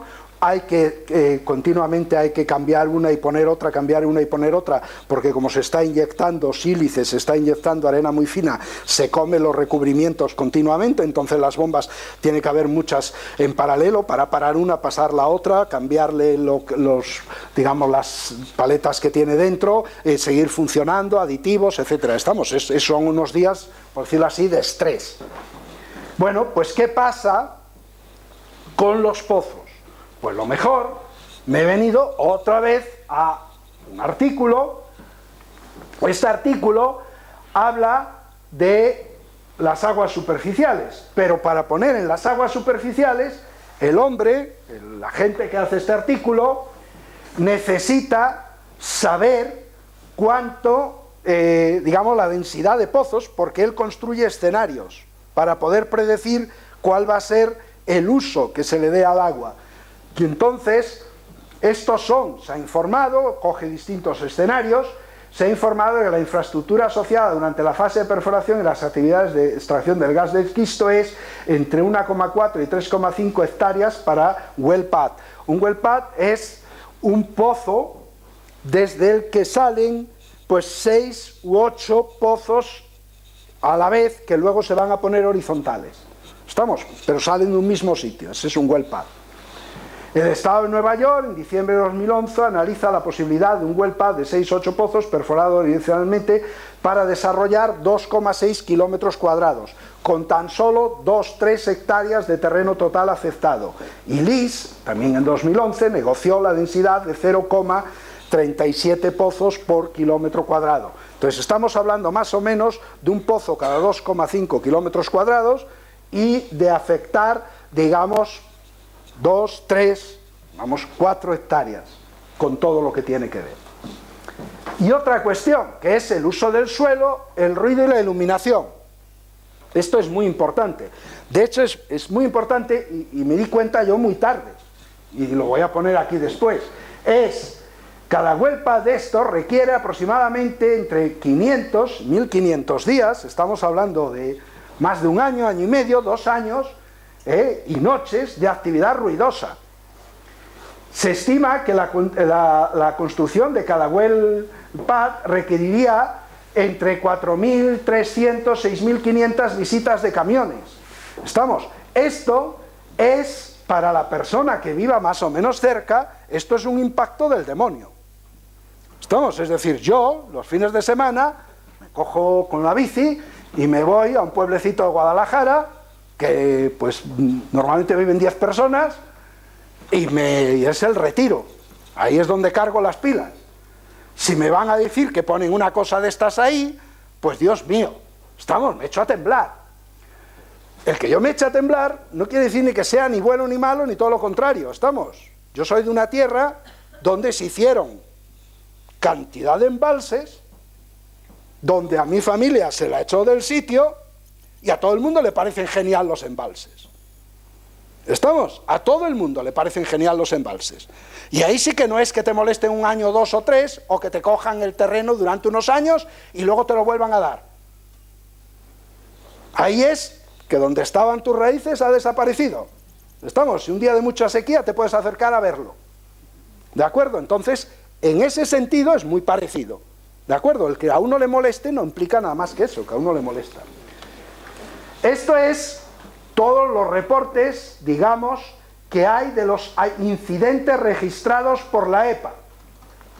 Que básicamente son vertidos en superficie relacionados con la construcción del pozo, la cantidad de agua, el tratamiento y la disposición, y la migración de la zona a otro sitio, y una cosa que aquí solo hay 2 casos, y nadie habla de ello, y que esto no hablan de ello por algo que también se verá muy fácil. La vida media de un pozo, pues depende, porque luego se sigue manteniendo, cada vez va saliendo menos, pero va saliendo, y puede estar 5 años produciendo. Entonces aquí todavía no se está hablando del abandonar los pozos, porque el día que se agote el pozo tendrás que abandonar el pozo, y no es abandono y me voy. Entonces aquí nadie habla, en este momento no es un problema con el que nos hayamos topado, o con el que se hayan topado, y sí puede ser un problema gordo. Aquí se ve es el mismo trabajo de antes, aquí se ven todos los pozos, y aquí lo que se ve, todo esto, donde hay rojo, es mayor densidad de pozos de fracking, y todos los puntos amarillos son sitios donde están registradas violaciones de la ley, donde se han hecho barrabasadas. Entonces uno se da cuenta de que hay sitios pues donde se han hecho muchas. También podría uno pensar que es bastante, puede ser, no lo sé porque no lo pone en el artículo, proporcional al número de pozos.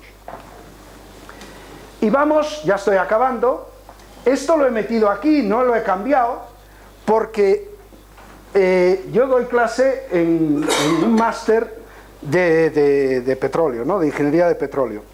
Y desde hace años, y al dar la parte ambiental, daba la parte ambiental, esto que está aquí es un manual, digamos, clásico de esto, de la gestión medioambiental en la producción de petróleo y gas, exploración y producción, y lo explicaba, pero de alguna manera con todo el boom del no convencional, a uno se le va la cabeza al no convencional, al no convencional, al no convencional, y se olvida uno del convencional. ¿Estamos? Entonces voy a poner algo, y ya acabo, quedarán 3 transparencias, de los hidrocarburos convencionales. Porque en el fondo lo único que distingue a uno de otro es la fracturación, que creo haber dejado claro que por lo menos para mí no es el problema, donde está el problema, lo que es la fracturación y lo que es toda esa parafernalia que se pone en un momento en el pozo en cabeza. Y aquí hay un tipo de impactos del que poco se habla cuando se habla medio ambiente, que son impactos humanos, socioeconómicos y culturales, que son positivos o negativos, los patrones de uso de la tierra que lo cambian, los niveles de la población local, la inmigración de la fuerza de trabajo, llega población foránea, llegan diferentes grupos, miembros de los grupos locales que se van a beneficiar de forma desigual, cambian los sistemas socioculturales, es decir, cambia la zona, la vida de la zona donde esto se ponga. ¿Estamos? Y de esto la gente no habla mucho, pero la gente que está ahí, claro que lo siente y lo padece. Disponibilidad y acceso a bienes y servicios como la vivienda, educación, atención sanitaria, el agua, combustible, es decir, hay más gente compitiendo por lo mismo, estrategias de planificación, estamos entre desarrollo, protección, la estética, sistemas de transporte, estamos efectos asociados, hemos hablado de miles de camiones entrando y saliendo. Entonces, yo creo que esto que está aquí, estas dos, que las he puesto, los demás son muy parecidos a lo que he hablado, aquí radica mucho de lo que, digamos, de rechazo produce el fracking. ¿Estamos? Es decir, cuando a la gente que piensa que le pueden hacer fracking en su terreno, estamos, y piensan todo esto, pues se le ponen los pelos de punta como si se me pondrían a mí si me lo hacen en mi casa. ¿Estamos? Es decir, eso es una de las cosas. Y luego hay otra, y esta sí es, ya acabo, hay otra cosa que yo creo que es realmente el motivo de oposición al fracking para la gente, voy a decirlo de otra manera, más informada y más honesta. ¿Estamos? Otra cosa, tú puedes ser muy honesto y creer en una cosa, y para ganar en esa cosa, pensar a lo mejor que todo vale. ¿Estamos? Y yo a lo mejor puedo pensar exactamente igual que tú, que eso hay que conseguirlo, eso es algo deseable, algo por lo que hay que pelear, pero si mi función o mi trabajo es enseñar y dar clases y dialogar con gente universitaria, pues yo no puedo decir que todo sea malo, es decir, como al niño pequeño, si sales te va a llevar el coco. No, mira, no debes salir porque hay un peligro, etcétera, etcétera, pero no puedo exagerar las cosas, por lo menos tal y como yo lo veo. Esta curva es muy famosa, es la curva de Hoover, y esto es la producción de petróleo. Y estos son las reservas de petróleo. En los años 80, a principios de los 80, se cruzaron las dos. Es decir, a partir de los años 80 empezamos a producir, a consumir más petróleo del que descubríamos. Dicho en términos monetarios, empezamos a gastar más de lo que ahorrábamos. Entonces estábamos viviendo, desde ahí estamos viviendo de lo que tenemos ahorrado. Entonces aquí las discusiones, hay cantidad y cantidad de artículos, están en el pico. Estamos, el pico del petróleo. ¿Cuándo no vamos a ser capaces de mantener la producción increciendo? Estamos y va a decaer. Entonces, más o menos todos los trabajos, el pico lo sitúan, pues se ve cerca, digamos, como en los próximos 10 años, hay distintos escenarios, pero se ve cerca. Entonces, si yo pienso que no se deben quemar combustibles fósiles por el efecto invernadero, que hay que reducir, que tenemos que cambiar de ese tipo de energía, y venga a tratar de convencer a la gente de que hay que cambiar eso. Pero en el fondo yo sé que a lo mejor en 5 años, en 10 años o lo que sea, eso, aparte de lo que yo diga, va a decaer. Estamos, es decir, va a empezar, habrá que buscar otra solución, porque eso cada vez va a ser más caro y cada vez va a haber menos. Bueno, pues lo veo de otra manera. Si yo, de repente aparece algo, que ese pico me lo retrasa 10, 20 años, y yo estoy convencido de que eso no lo podemos soportar, entonces es mi deber, por decirlo de alguna manera, frenar que el pico no se retrase esos 10, 20 años. ¿Estamos? Entonces, en ese momento el shale gas es el demonio. ¿Por qué es el demonio? Porque aquí estamos hablando de shale gas. Pero con el shale gas, yo no he hablado aquí, pero hay mucha literatura, cuando uno saca el gas, salen condensados. ¿Estamos? Salen los ligeros que están condensados con el gas. Esos condensados están revolucionando toda la industria petroquímica en Estados Unidos. Con unidades pequeñas in situ, porque no lo pueden llevar, están con un valor añadido enorme sobre esos condensados. Pero es que está a caer, ahora no tiene sentido, pero igual que hago eso, yo puedo sacar el petróleo de la roca madre. Y el petróleo, cuando yo lo exploto, la mayor parte queda en la roca madre. Entonces, esto lo que significa es que ese pico se me va a alargar. Entonces, estos son los picos para el petróleo, para el gas y para el carbón. Si de repente estos picos se me desplazan a la derecha, entonces sí que yo puedo sentir que es el fin del mundo, de alguna manera. ¿Estamos? Es decir, que no puede ser, que no, porque la gente, si va a seguir consumiendo esto, pues hay que frenarlo. Y entonces cualquier excusa es buena para frenarlo ahora. ¿Estamos? Eso es lo que yo creo que subyace detrás de la gente, digamos, más honesta, que está, venga a bombardear, y que dicen una cosa cuando hablan contigo y lo hablan de forma relajada, y que luego dicen otra probablemente en público. ¿Estamos? Metiendo miedo, etcétera, etcétera. Entonces yo creo que esto es lo que subyace aquí debajo de todo. Consideraciones ya para acabar, los incidentes pueden producirse en cualquier pozo de gas, convencional o no convencional. Muchos de los incidentes que se han visto en esto son debidos a violaciones de la legislación. Tenemos la suerte, digamos, es de vital importancia garantizar la integridad del pozo. Tenemos la suerte de que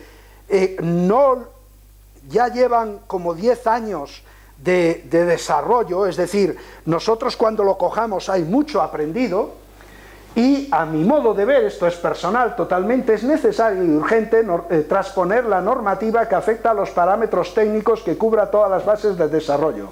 Desde la exploración hasta la restauración del emplazamiento, ubicación de instalaciones, espaciado de entre sondeos, entubado, cementación, etcétera, notificación de aditivos, restauración e informar con total transparencia. Esto es lo que se hace en Inglaterra.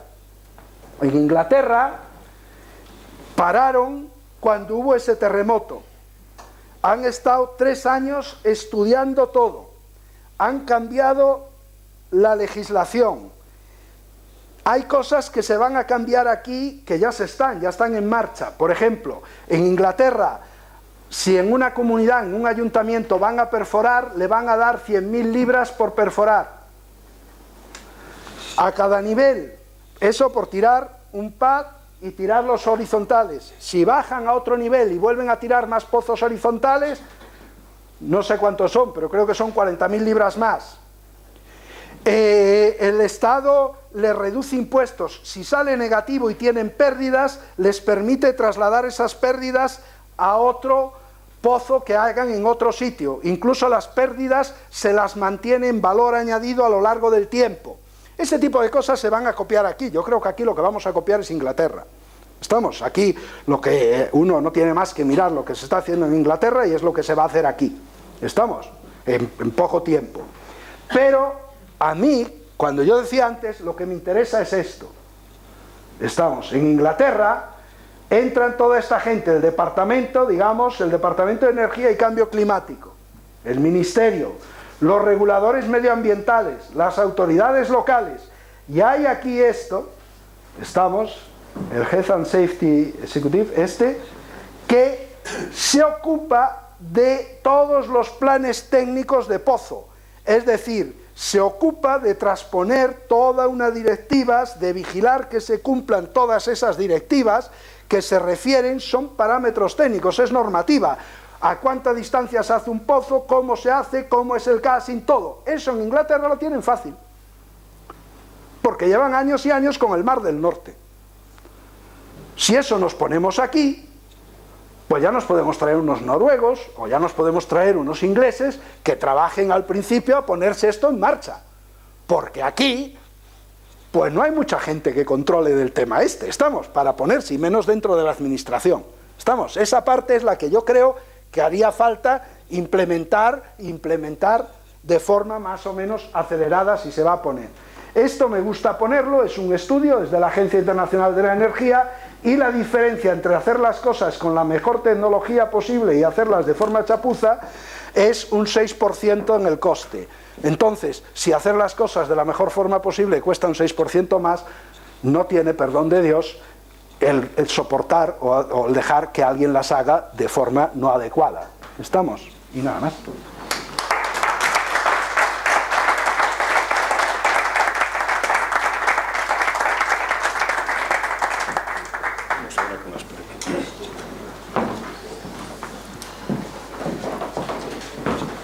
Gracias.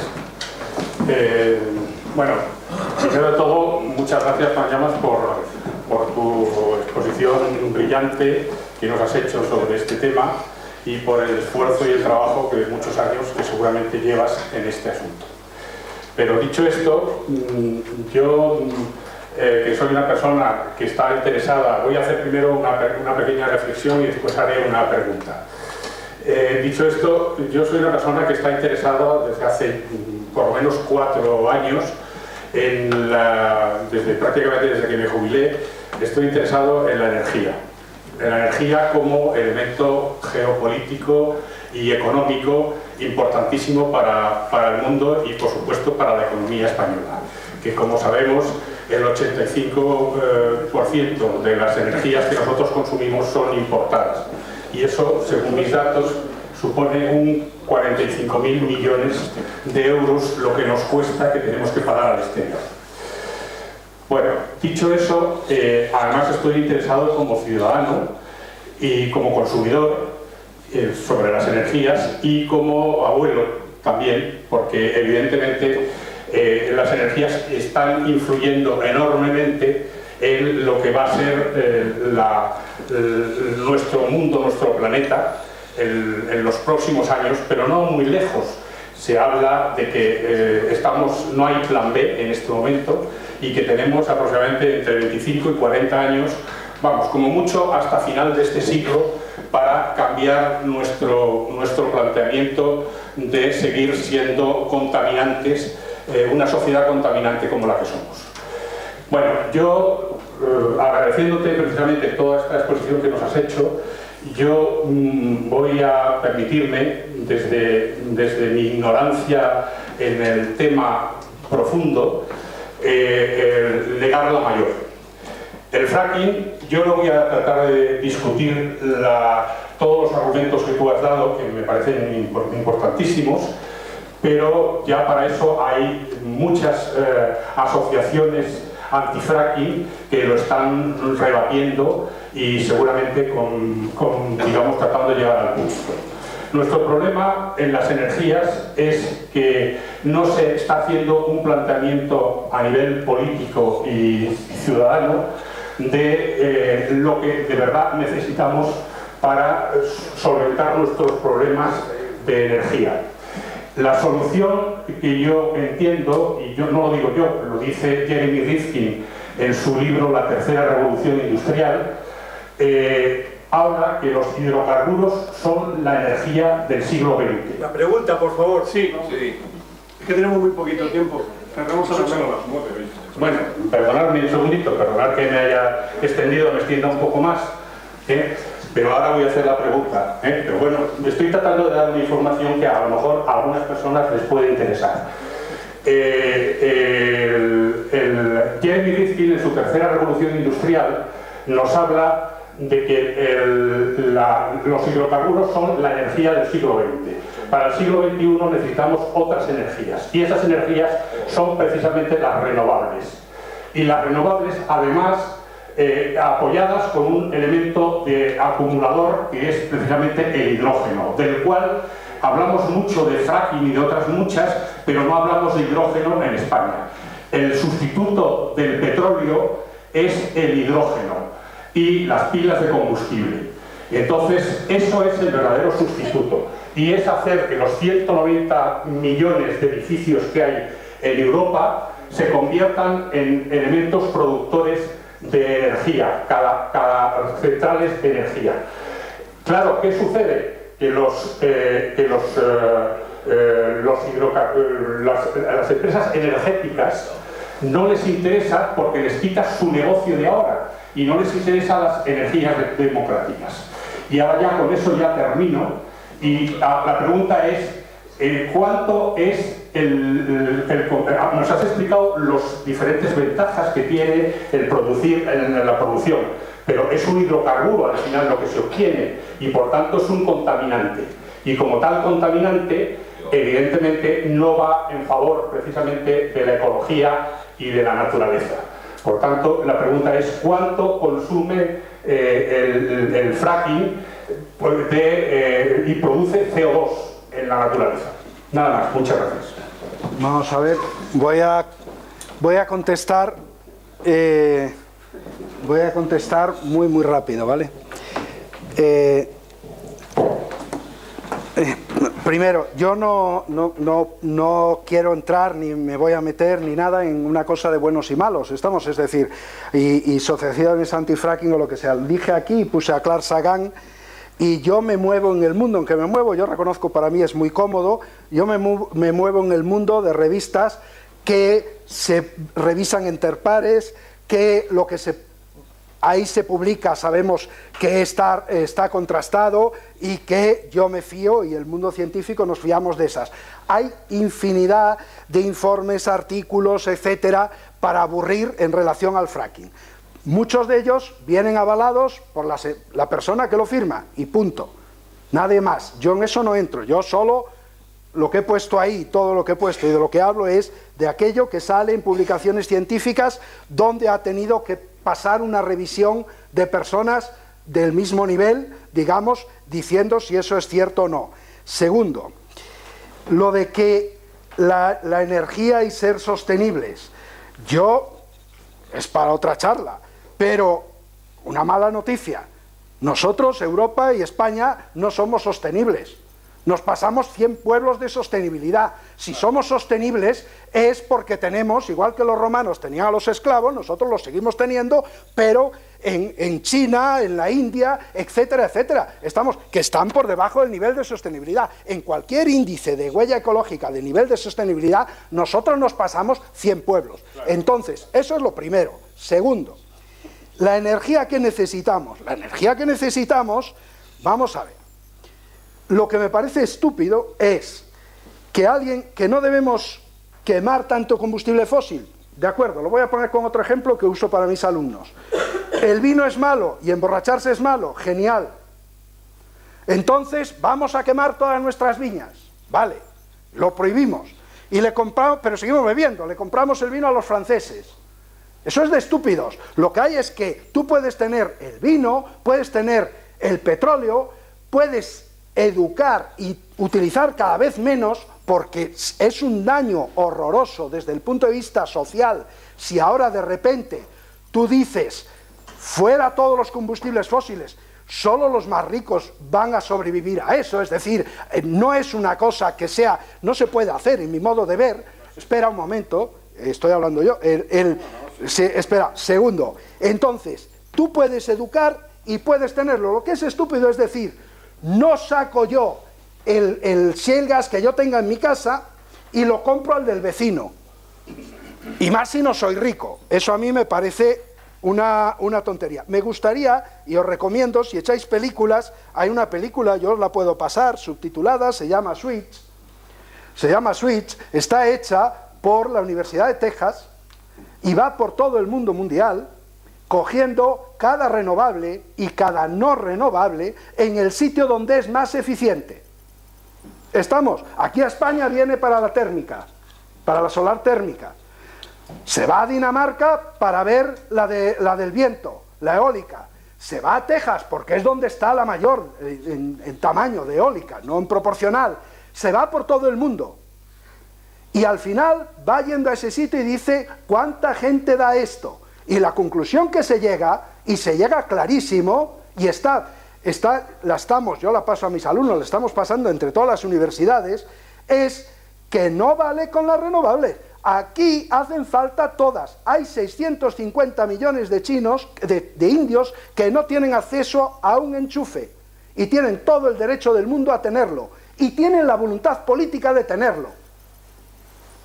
Y aquí se está diciendo que si los chinos vienen ahora y están cogiendo que si el petróleo, que si emiten CO2, y se pone que si ya pasan la huella de CO2 de Estados Unidos, hay que hablar en per cápita. En per cápita un chino está a niveles ínfimos. Entonces yo creo honradamente que nos necesitamos todo, y desde luego viviendo como vivimos, ni te cuento, es decir, vivimos absolutamente por encima de lo que estamos. En cuanto al CO2 que emite, he puesto antes, iba muy rápido, pero hay muchos análisis de ciclo de vida del shale gas, y se puede decir que es igualito al gas natural. Los análisis de ciclo de vida dicen que emite lo mismo que el gas natural. Que es muy contaminante. Bueno, te puedo decir un ejemplo. Tú concibes No, espera, te voy a decir, es que a lo mejor es que esto a mí me gusta. ¿Tú concibes que pueda haber un pantano que produzca energía emitiendo más gases de efecto invernadero que si produce la misma electricidad con gas? ¿A qué es de coña?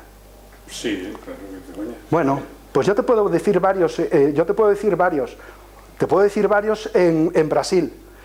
Entre la superficie que has inundado, entre la putrefacción que hay abajo de toda la materia orgánica que arrastra el agua y el metano que emiten, cuando haces el análisis de ciclo de vida, yo conozco al menos 2 pantanos que dan más emisión de CO2 por energía producida que da el gas natural. Entonces, cuando se habla a un nivel, hay que estudiarse las cosas a ese nivel, porque hay muchas veces que el sentido común no es de aplicación general. Ciudadano, y evidentemente lo importante es que tenemos muy poquito tiempo. Las empresas, bueno, es igual. No, yo únicamente iba a decir, no hace falta, si solamente voy a decir que Albert Einstein dijo que hay 2 cosas infinitas. Él conoce 2 cosas infinitas.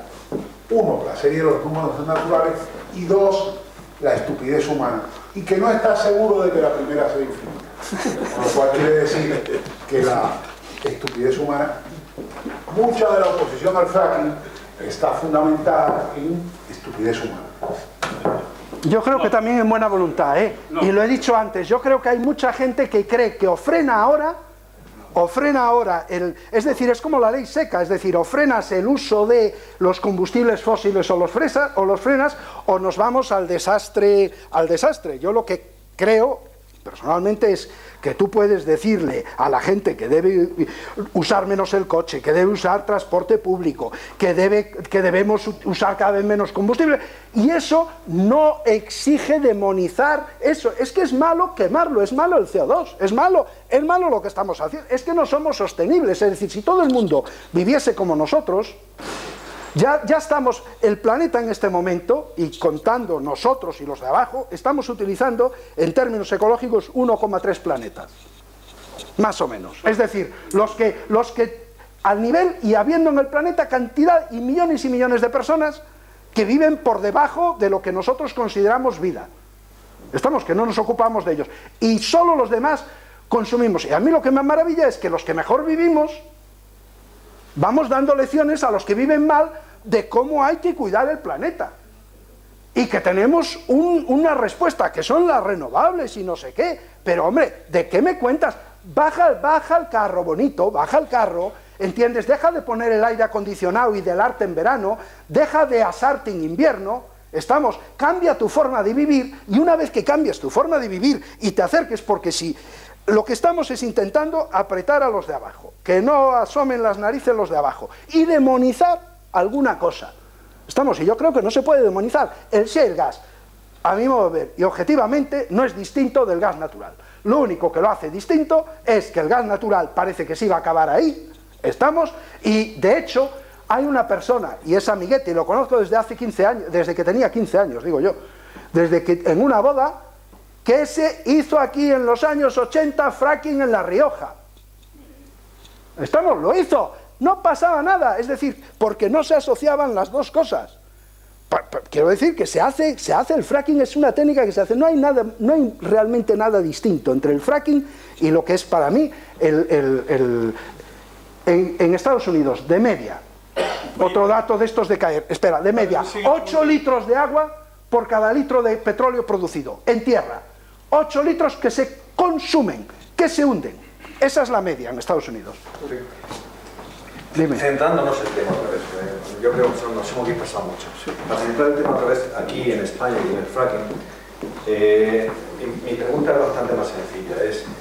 ¿No crees que actualmente el Ministerio de Industria se está acelerando demasiado en intentar dar las licencias para la explotación de la fractura hidráulica, cuando todavía, digamos que está demasiado verde y nos estamos acelerando demasiado y creo que no está todavía la tecnología completamente consolidada, cuando en este tipo de instalaciones deberíamos ir siempre a técnicas, tú lo sabes perfectamente, a técnicas muy consolidadas, y aquí estamos acelerando, cuando tenemos además contratos de gas para las cogeneraciones que tenemos aquí en España, que resultan económicamente bastante ventajosos con respecto a Europa. ¿No crees que el Ministerio está acelerando mucho el tema cuando teníamos que frenarlo un poquitín? Es una pregunta. Vamos a ver, yo te digo, si escuchas hablar a los de las compañías, la imagen que te transmiten es totalmente la contraria. Yo creo que aquí en este país y en general y desde hace todo falta gobierno, falta dirección. Falta gobierno, todo el mundo está más o menos gestionando, que es distinto que gobernar, está gestionando más o menos bandeándose, y mi opinión es que es mucho de boquilla, aquí no va a pasar nada, ni nadie va a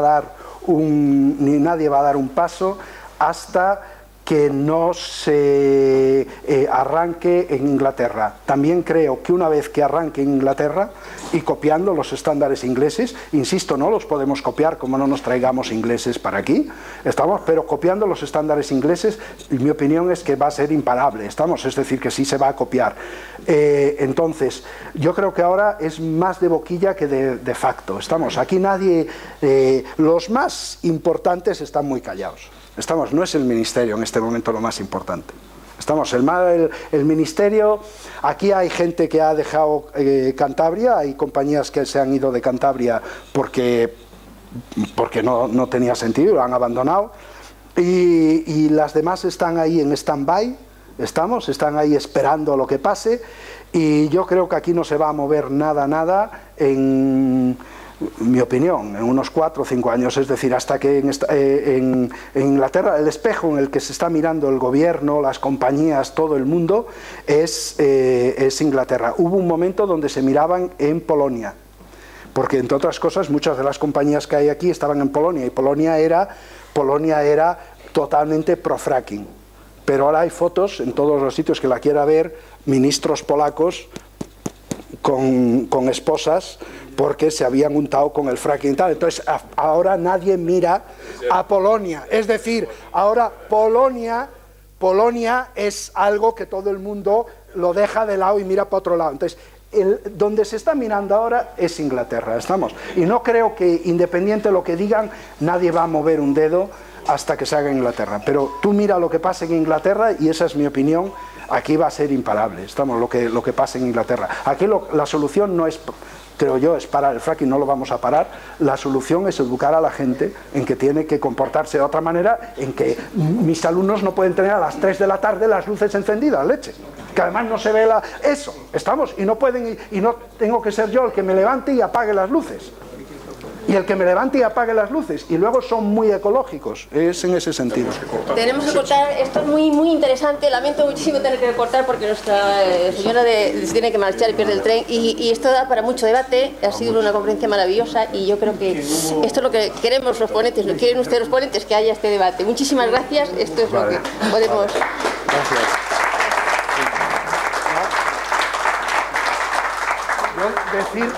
Decir una cosa, es decir, cuando hice mi oposición y puse de portada una cosa de Fray Luis de León que decía dulce oficio oportuno donde enseñar y aprender es todo uno. Quiero decir que yo cuando vengo a estos sitios se aprende también. Vamos, es decir, que no es en una sola dirección. ¿Hay posibilidad de conseguir la